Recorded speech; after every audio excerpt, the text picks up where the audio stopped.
Some of the appeal of this job is you're never quite sure what's going to happen next or where you're going to end up during the day.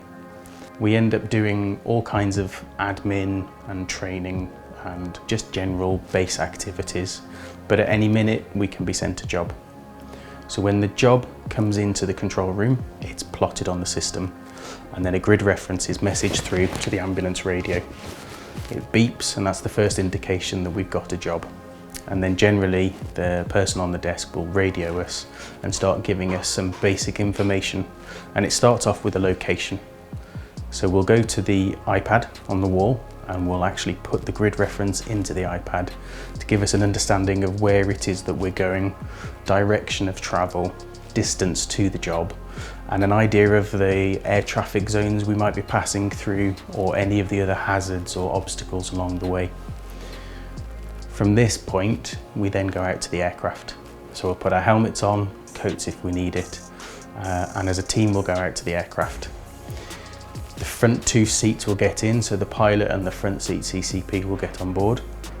The pilot goes through his pre-takeoff checks and actually starts the aircraft, and the critical care paramedic will get into the left-hand seat and then get the pre-takeoff checklist ready to run through, while the third member of the team stands out the front and is told which engine is being started in which order, and they just monitor the aircraft from the front, looking for any issues like smoke or oil leak.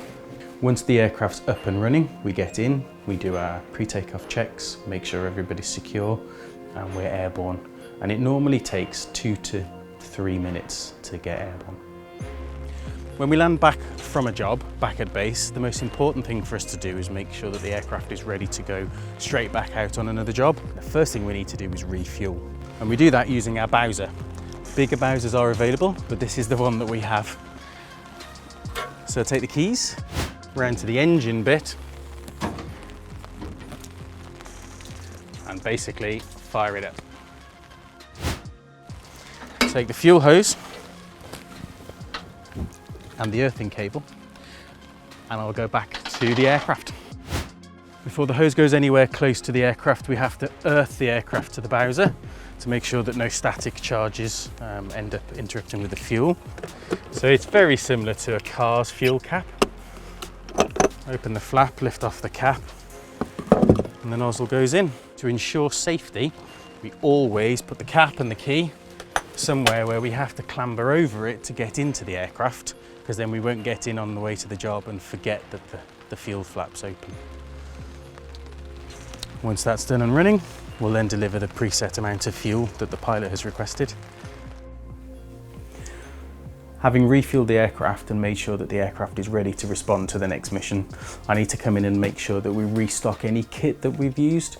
So our storeroom here keeps stock of everything that we use regularly and some that we don't use very often. And then the drugs room behind keeps the drugs.